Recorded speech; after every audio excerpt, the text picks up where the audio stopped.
All right, hello and welcome. Today is Tuesday, March 31st. March is almost over.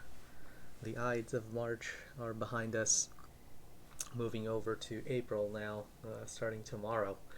You should all be going on your class flow. Good morning, Chapito. All right, good morning, everyone. Go on class flow. Let's start off the day with a question. This is straight from our PowerPoint. If you've noticed, the Unit 10 section is open on our website, and the calendar is also up on Canvas, so you can take a look. Oh, hello, Hannah. Good morning. All right, let's see. PowerPoint. View. Here we go. Here's our class flow question. Someone already guessed, Dennis, before knowing what the question was. Good job, Dennis. But try again. Try again. Now that you know what we're asking. In this question, it says, which of the following correctly labels arrows 1 and 2 and polarities? Polarity is another word for basically the positive and negative side of the battery. So the positive side can be called the positive polarity, and the negative side could be the negative polarity.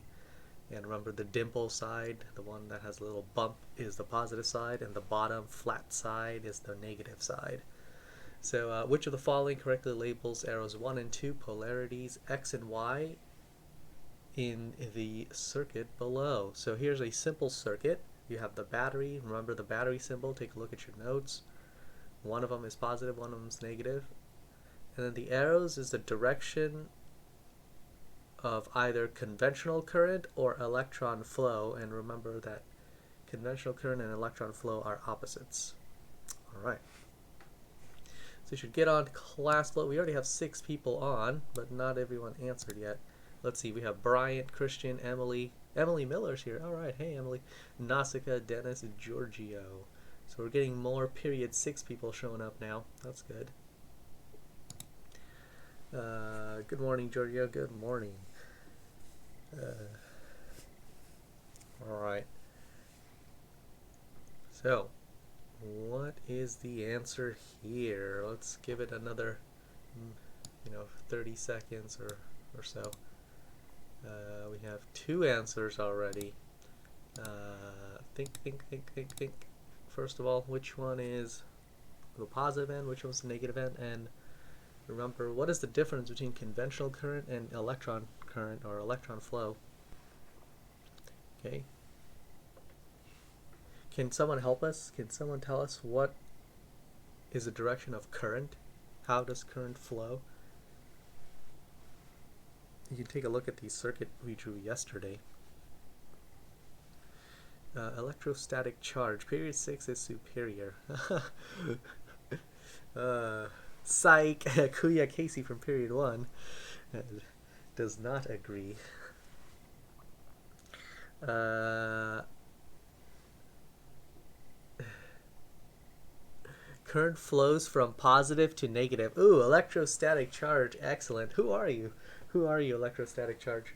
You got it right on the money. Oh, hey, Ella. So it goes from the positive end to the negative end. Positive end to the negative end. All right, I'm going to close it in like, let's see, 20 seconds. No, less. 15, 14, 13, 12, 11, 10, 9. Yeah, so we have more period 6 people today than ever, and they've basically taken over the chat now. Usually it's period 1, and then period 5 started showing up yesterday.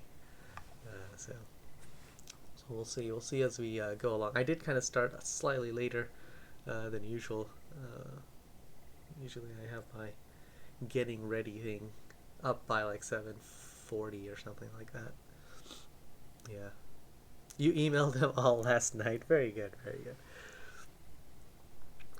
You're only here because you haven't slept. Well, now you're a real college student. Stay up, go to your morning classes, and then sleep after your morning classes. All right. I'm going to go ahead and close it now in 5, 4, 3, 2, 1. Wow, everyone shifted over to the correct answer. The answer is C. The answer is C. Very good. Oh yeah, because of the glass stuff, so he doesn't lick it and bite it or whatever. Uh, yeah, that's why they put a cone so they don't mess with their healing process. What's the class flow? Oh, did you know we have like a bot. So the bot can give you like commands and stuff. So if you do like exclamation point, exclamation mark, and then code like this, and then it'll give it to you. Whoa, check that out. We're like a real streamer now.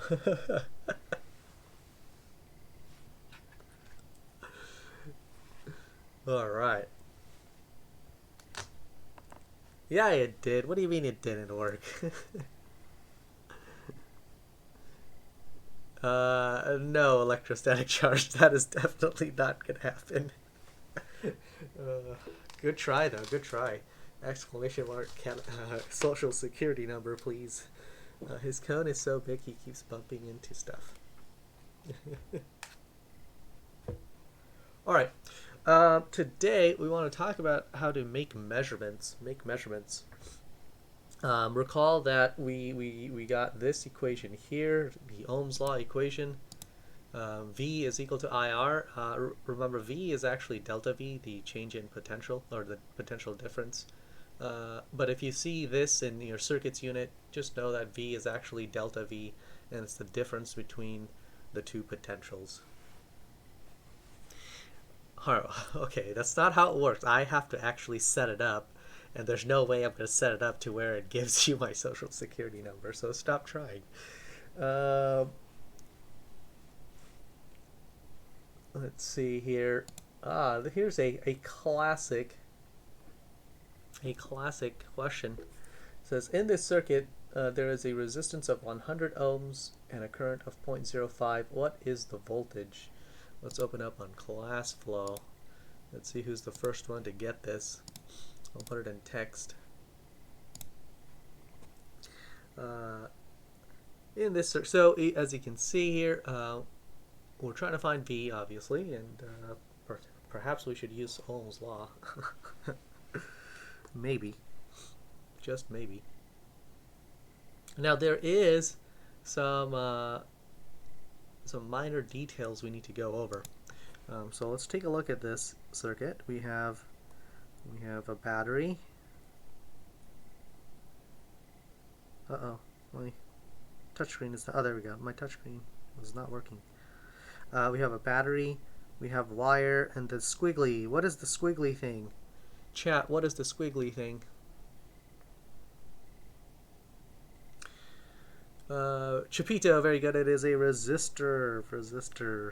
So here we have V, we have R, and if I draw the current flow diagram, the current flow, which is conventional current, the current flows out, comes out of the positive end. How do I know it's positive? The big line is the positive, the small line is the negative.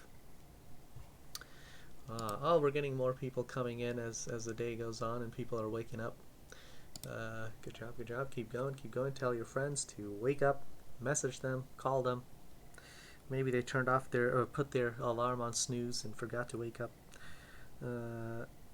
Alright, so the current flows out of the positive, it'll go through the resistor and then get back into the minus side. So that's our current flow diagram. Now, in this circuit, there's a little thing here at the bottom. Looks like a drawbridge. There we go. Alright, and what do we call that? This thing here, this ramp-like thing at the bottom. It is a switch. Alright. It's a switch. Now when the switch is open like this, the circuit doesn't actually work. Not the Animal Crossing kind.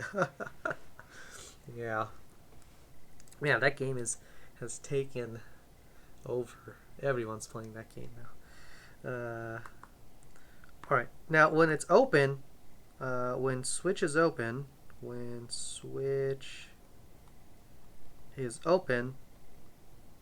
circuit is off.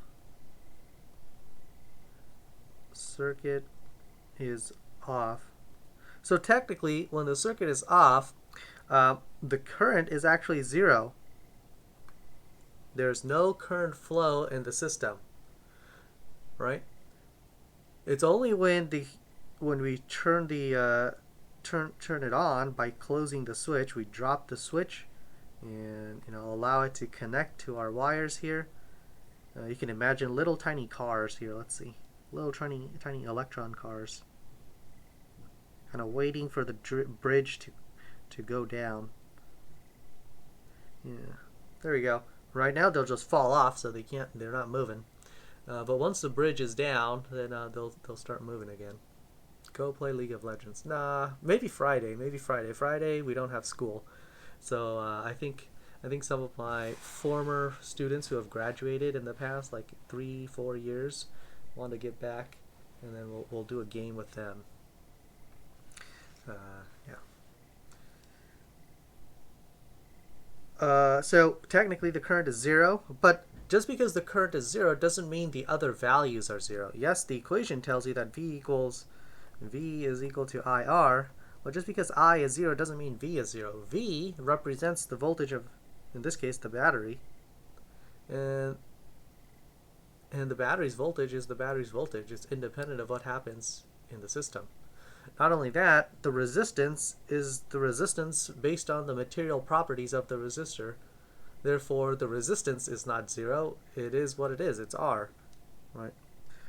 Current will kind of fix itself or accommodate based on what the other two are. Okay, so if you have more voltage, you're going to get more current in the system. If you have less resistance, of course, you're going to get more current in the system. So current is what's going to change in the system. The way to change V and your R is to actually change the battery and change the resistor themselves. It is what it is. It is what it is. Oh, I see. It is what it is. Alright, so when I do actually close this switch, now everything can flow, and we can find V is equal to IR, and I times R, so that's 100 ohms times 0.05 amps. That gives us, we have 3 answers already. We'll close it now. We have Ella, Christian, and Dennis with 5 volts. Alright, 5 volts is the answer. Who's Barb Forbes? I don't know. Now, here's the cool thing about streaming on a wide open network like this. We did we did get like students who are from all over the place, like Texas and stuff, who come and just watch physics because they like physics. So that's really cool. We want to teach physics to everyone in the world. Yeah. You didn't see the numbers? Oh. Well, we do have lurkers that don't like talking in chat, so that's also okay. We do accept lurkers. But if you do want to type in chat, by the way, you have to hit the follow button. I think it's on followers mode, right? /followers. This is how I get more followers. Alright, so followers only mode has been activated. Yeah, physics accepts all, even Nicki Minaj. Alright. Let's see. So we also talked about this thing here. This is the flashlight, and this is the circuit inside the flashlight. Let me go and redraw this. So here's our battery stuff inside, and then there's a switch. Then we have the squiggly with a circle. Squiggly with a circle is a light bulb. Squiggly with a circle is a light bulb. Alright, now imagine this switch thing being on the outside at the top of your flashlight. You know how there's this slider button? Oops, let me try that again. There's this, usually there's like a slider button that you slide up or slide down. That you can apply your force. If you apply a force, and so when you slide it down, slide it forward, right? What you're doing is actually pressing down on the drawbridge and making it closed. And once the drawbridge comes down, it allows the current to flow through, go through the light, and and now your flashlight is on. It works, right? When you push the slider down the other way, it will lift up the bridge, and now it's disconnected.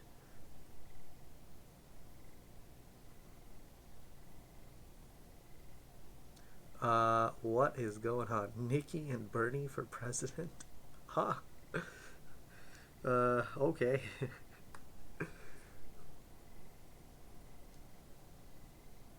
Hmm. All right, so that's our flashlight, and in the flashlight, we have, uh, it says most circuits have a load. A load is a component that dissipates the energy. Okay, and in the circuit above the battery is the energy source, and the light bulb is the load. Okay. Now, a load is not required. The load is not required. You can just have a wire and a battery. Technically, it's a closed loop and an energy source, and it meets the requirement for a simple circuit. So, but we do call that a short circuit, and that'll just destroy the battery, right? You ever seen a 9-volt battery? Okay, so a 9-volt battery are those square, kind of like a box-like, rectangular prism. That's the word I'm looking for. So this is what a 9-volt battery looks like.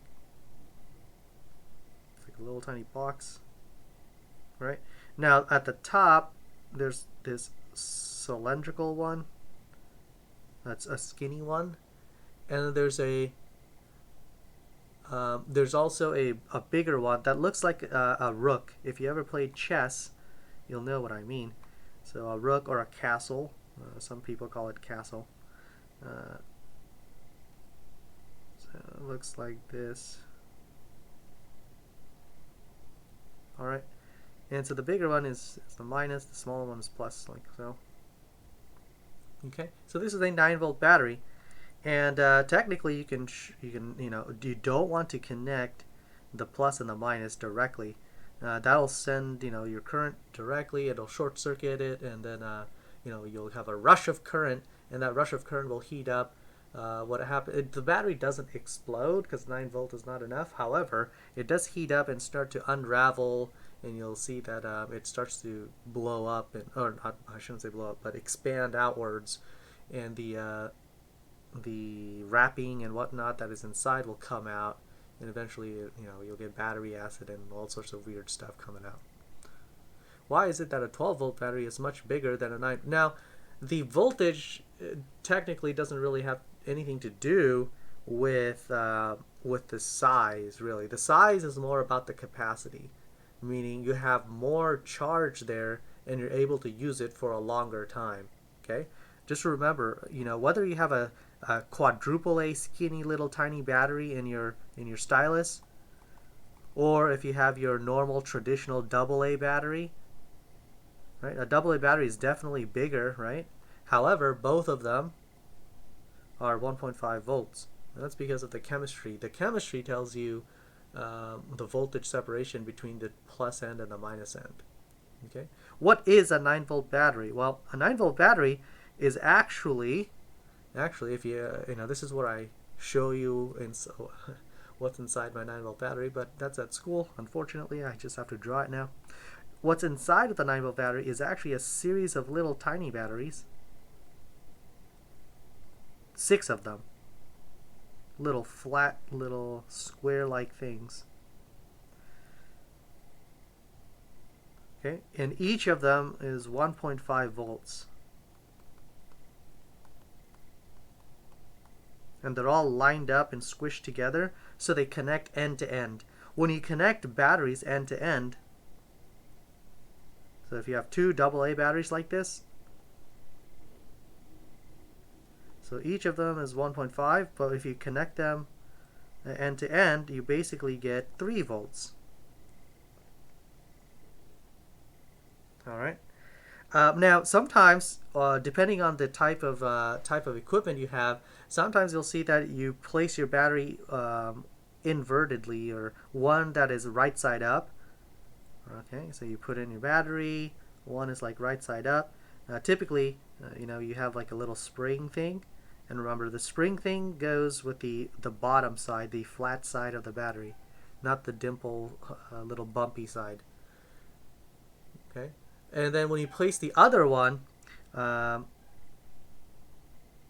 you put it kind of upside down in comparison to the first one, right? So how is it, how is it that on one system uh, we have it right side up, and the other system we have it upside down, etc.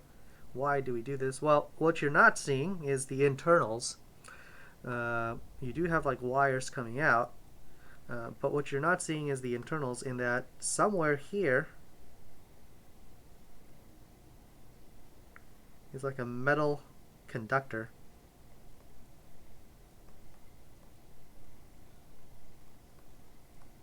And this metal conductor basically attaches the bottom of one to the top of the other, similar to what we have here. My breakfast is finished. Yay. All right. So the metal conductor attaches the battery, so now it's basically the same system, the same setup. We just have it in a different orientation.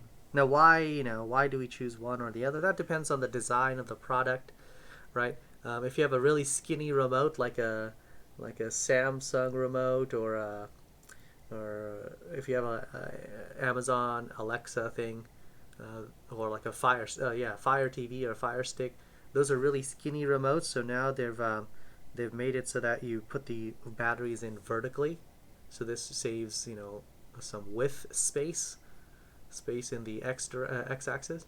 Older things had a lot of components at the top, so in order to save space, they shoved the batteries down to the bottom side of their thing, like a traditional Game Boy or your calculators. So if you have your TI calculator, you'll see that the batteries are shoved down on one side. That's because the screen and all this other stuff takes up so much real estate that you can't have it in the vertical orientation. So what they do is they do this alternating orientation where it goes, right side up, upside down, right side up, upside down. But every time the bottoms and the tops, so the bottom of one is connected to the top of the other via a metal conductor.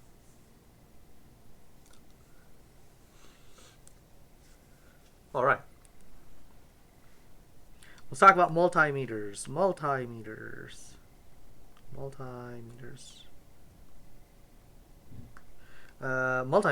are things that measure multiple things, or devices that measure multiple things, and we can set them to measure various quantities, physical quantities.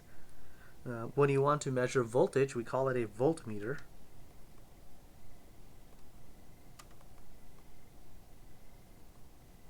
Measures voltage.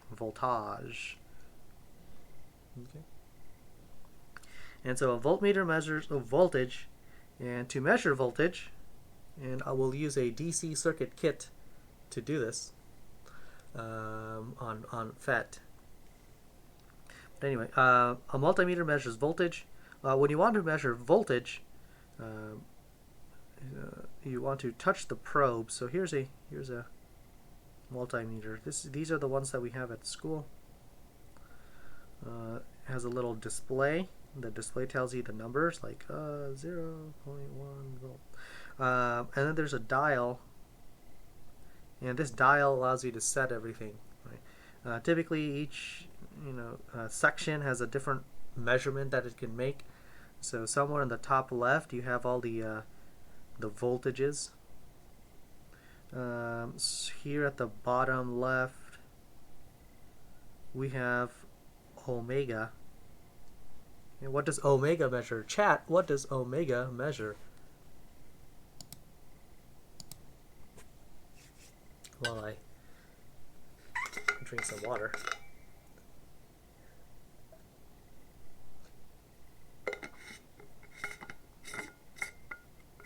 Oh, there goes our 9-second delay.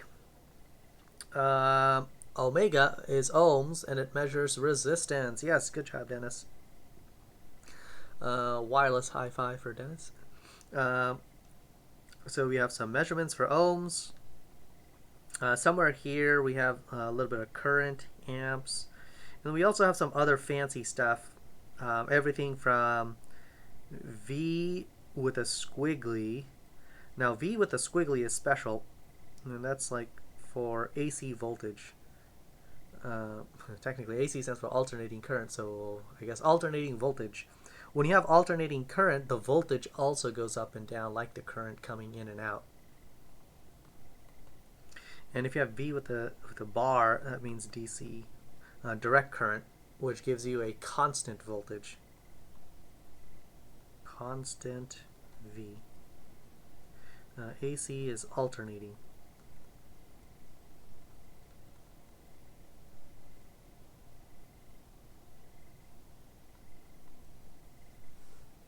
Okay, and then we have little plugs.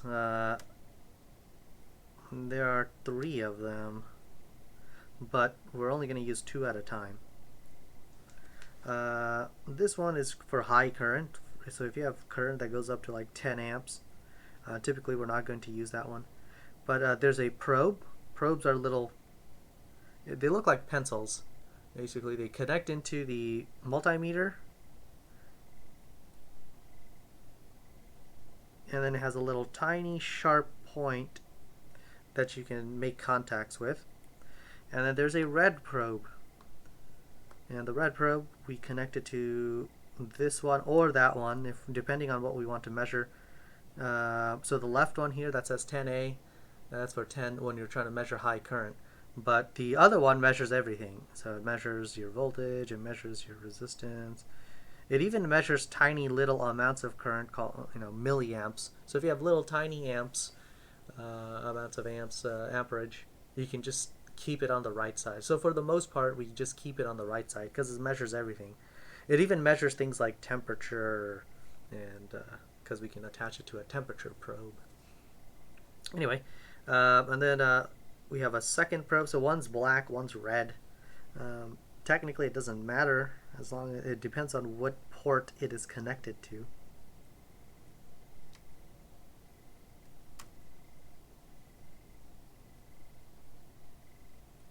Alright, so they look like little tiny skinny pencils.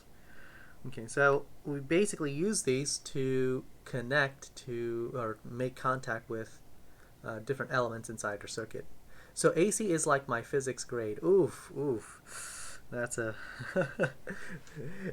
what we learn in physics is that life is just like a wave. It just comes and goes, oscillating forever. Everything from happiness to grades.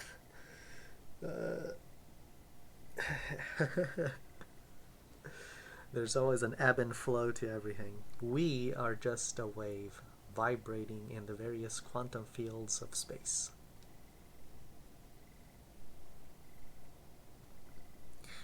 Alright, so when I want to measure voltage, okay, you just make contacts. First connect the circuit. Oops, I should say connect circuit.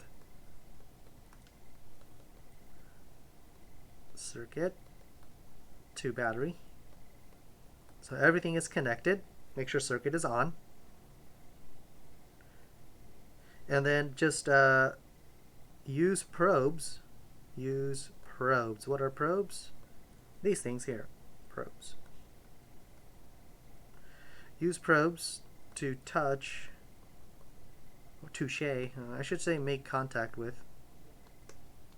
to make contact. And when we say make contact, we want metal to metal. Mr. Z, who is your favorite Avenger? Oh, that's Doctor Strange. That's an easy question. Favorite Pokemon? Now, that's way harder. From Gen 1, I would have to say it's a tie between Snorlax and Dragonite. Use probes to make contact at the top and bottom of your circuit element. Okay, so if you want to measure the voltage across a resistor, you touch the top of the resistor and the bottom of the resistor. Favorite anime, Dragon Ball Z. The probes aren't social distancing. Oh my goodness. Stop it, Ella. Stop.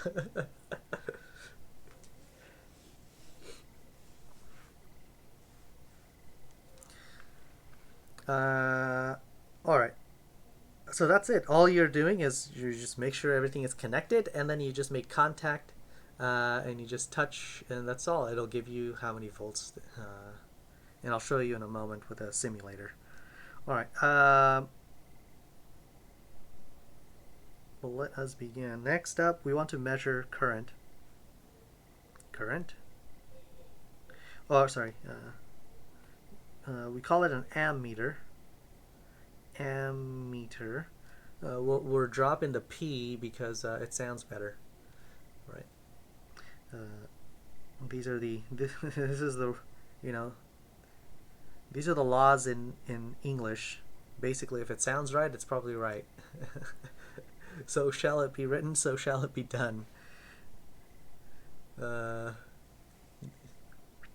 In different languages you have things like liaison to make things sound better. In French, ammeter. Ammeter measures amps. Measures current. Measures current. To do this one, it's slightly different.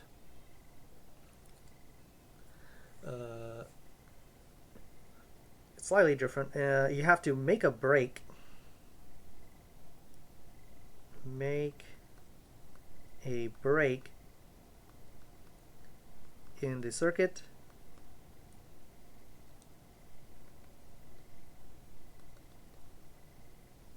And then you make contact at the break. Make contact at the break. Okay.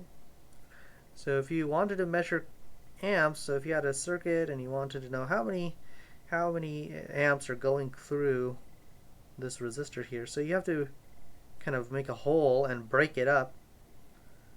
Now that you have a hole in your circuit, what you do is you connect your probes to here and here.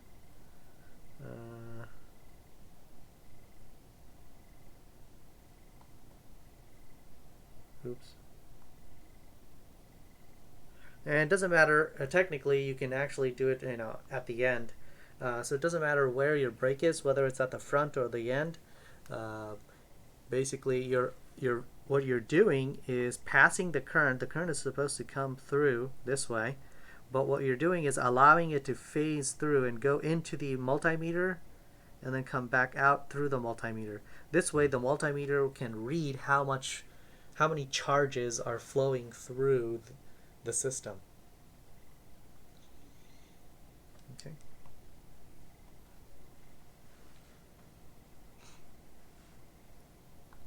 Why are there two blue arrows? Well, that's because these are my little pencil things that I was talking about. Shoot, I should do it this way.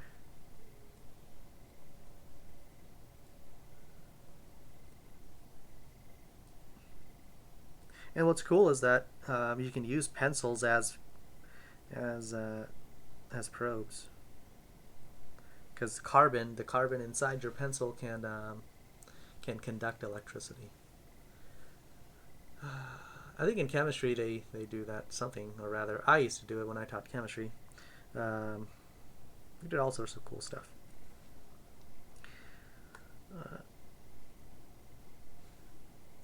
Alright. Here we have it.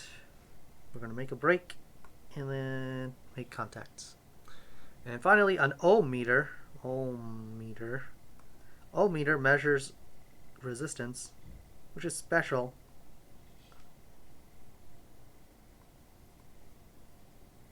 And to do this, you have to disconnect the battery. Disconnect battery first. You don't want it to be on, otherwise you're going to damage the ohm meter. So what the ohm meter actually does is that it sends its own current and then drops the voltage across the resistor and uses Ohm's law to figure out what the resistance is. V divided by I equals omega. So in order for it to do that, we can't have the battery send its current, because then the two currents will fight each other. So that's no bueno. So you have to disconnect the battery, and then make contact. Make contact at the top and bottom of resistor.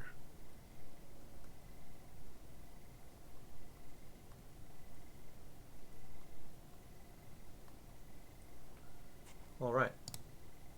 So are we good? Okay, that's enough for note taking. Let's go and open up our browser and go to our favorite website, FET Colorado. Oops, Google Chrome. FET Colorado. We'll do physics. Go to circuits. We're just going to play around with the simulator. We're almost done today. So go to circuits. And then it is the third one here, circuit construction kit DC. We're kind of catching up to AP. AP did this. However, it's unfortunate for AP, but we had to cancel a bunch of their stuff. So it looks like we're learning the same things now. You're learning as much as AP is, because AP got canceled. Well, I shouldn't say AP got canceled, but the College Board canceled a bunch of their curriculum.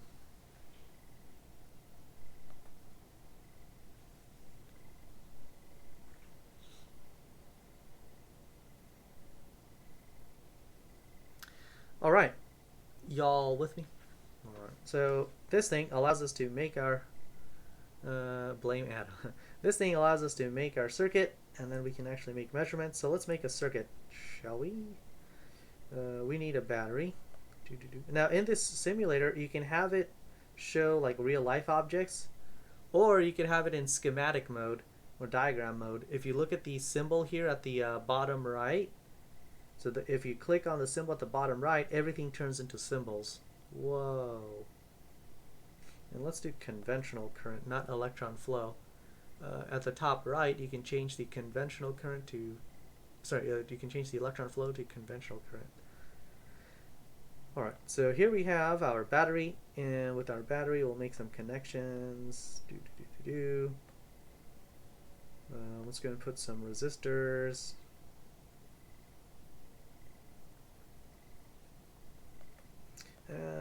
I don't have to use a resistor. Instead of a resistor, we can use a light bulb. Whoa, look, light bulb. And it's almost like playing Legos. It's almost like playing Legos. But notice how it's still not working. We need to connect it, make sure the loop is closed. Whoa, now it's closed. And if I go to real life mode, look, I get light.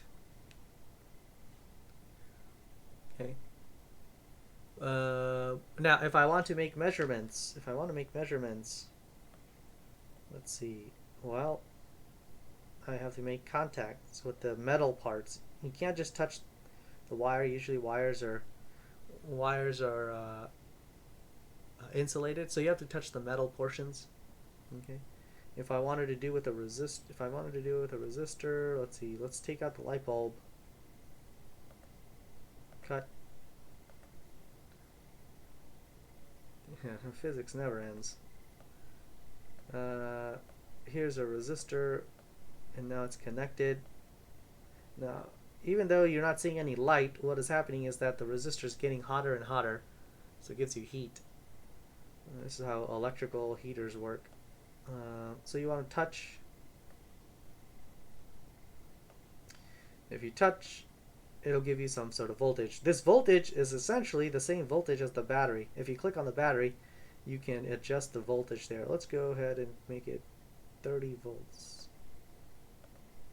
30 volts. So that means 30 volts is being dropped at our resistor. Notice how the arrows are moving faster because now we have more current. If you click on the resistor, you can set the resistance. It's 10 ohms. That's good enough for me. So 30 volts, 10 ohms. How much current is it? Chat, how many amps do we have in our system with 30 volts and 10 ohms? 30 volts, 10 ohms. How many amps? How many amps? We'll bring out an ammeter.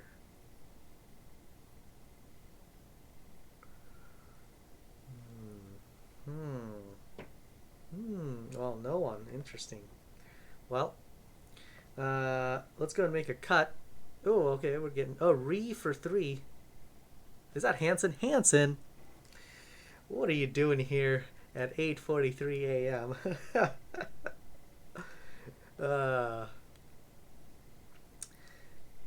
Alright, so remember we have to make a break. In order to measure current, there has to be a hole in their system, and we have to funnel the current into our ammeter so that we can read how much current is in our system. So this current thing, this thing's going to measure current, so we'll connect it to our ammeter. Now it can go through. There you have it. It is 3 amps. The lag is real. The lag is, yeah, I think if you're watching it on your phones, then there's like a 9-second delay. On a desktop or something, it is much faster. Streamlabs timed out re for 3 for 1 second. What? uh, oh yeah, you can't spam, Hansen. You can't do caps like excessive caps or excessive emojis. You get timed out. And make sure you hit the follow button so you can type in chat. All right, now how is this going to change if I have more resistors? Remember, resistors are kind of like accidents along the freeway. So if there are more things, all I said, hello in caps, bro. Yeah, you can't do caps. All right, so oh look, the arrows are moving slower. Yes, when there's more resistance in the system, we have less current. How much? How much? Can someone take a wild guess? This is 10. This is 10. We now have 2 10s in a row. We have 2 10s in a row. And our battery is still the same. It's a 30-volt battery. How much current do you think if I double the resistance to 20?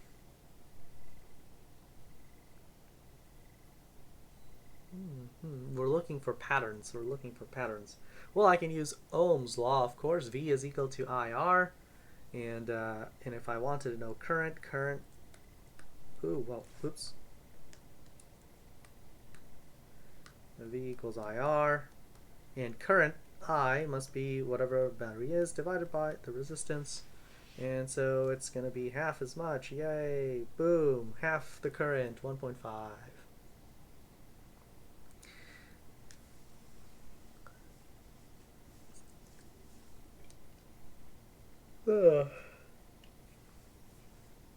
All right.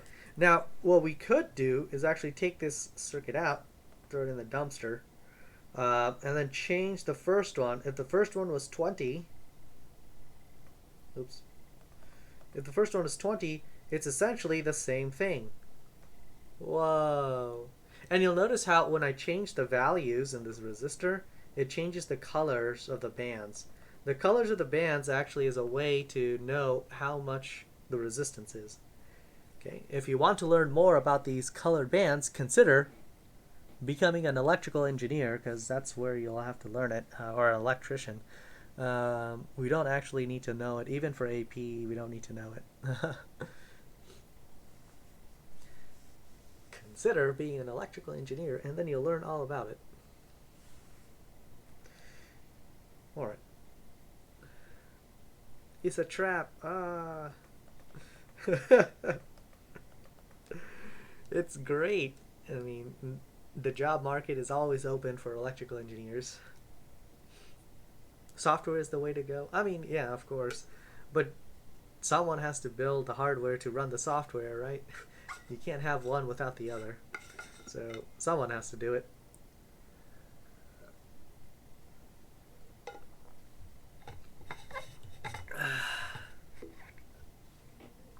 Yeah. So now here's the thing, though. As more people go into software and less people go into hardware, that means the hardware jobs are going to pay even better.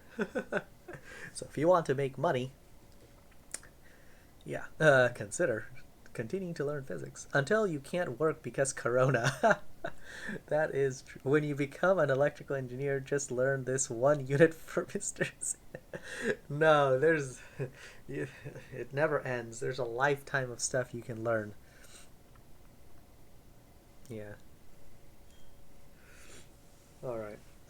And it's also about the job security, right? Like you want to make sure you find a job that is essential, right? Those people who are essential can still work even if the world is falling apart because we need them. So of course, as you can see, we have a medical emergency. Dang, we need doctors and professional care. Uh, I don't know if you've heard the latest reports from the governor. They have this new medical corps that they're trying to rehire like retired people, people who have retired in the last 5 years. They're even accelerating like the workflow of students, basically students who are about to graduate that can't because school closed down or whatever. They can immediately join the workforce at least. Some of it might count towards their graduation. Now, depending on where they are in their track, some people may need to go back to school once school opens, of course. But those who are like really close to graduation might even get their, license or whatever to practice. So that's really cool. It's like during emergency situations, you kind of have like these weird kind of loopholes and uh, expressways to get to the workforce. We've this also happened in education where at one point back 15 20 years ago or something like that, they would do emergency credentials where they would allow people to kind of teach because we couldn't find teachers, but now it's kind of a requirement. You have to have credentials and all this other stuff, so it's a lot stricter and harder to get into. All right. Well, that is all for today. Go ahead and play around with the simulator. Look for patterns, look for things. Tomorrow we'll do an activity on this. Um, but yeah, play around, make your measurements, see what kind of patterns you can recognize. That's all it's about. It's more than just solving a problem, more than about doing some, plug and chug math. It's all about looking at a system, being able to identify patterns in that system. And that is the most valuable educational experience you can get. All right. Thank you for tuning in. I'll see you next time.